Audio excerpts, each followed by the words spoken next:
What made me quit drinking? It was a series of many events and a very long line of red flags that were ignored by me for years.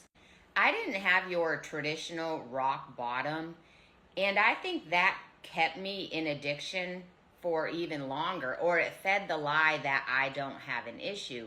Because I don't know where I learned this, but in my mind, there was always like a checklist to gauge whether or not you were an alcoholic. Have you had a DUI?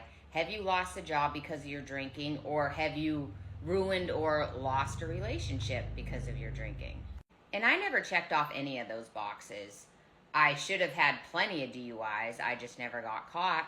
And I'm honestly surprised my spouse never left me. And I was just smart enough to not drink while at work.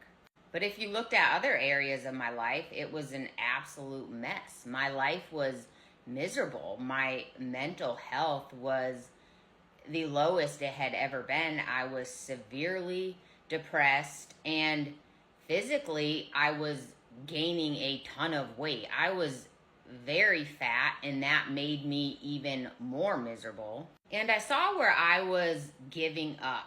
I didn't care about the things I would normally care about anymore. I didn't have that passion or drive for things in my life that I had always had.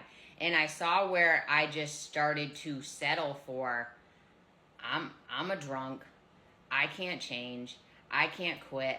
This is how my life is always going to be. I was blacking out every time I drank.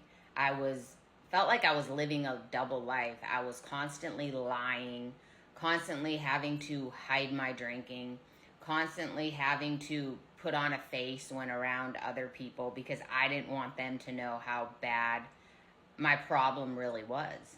And that's where sober TikTok started coming up on my For You page. And it bothered me at first because it touched a button in me that I could relate to all these stories, and I couldn't deny that I truly had a problem. And it started to give me a slight hope that maybe I could change.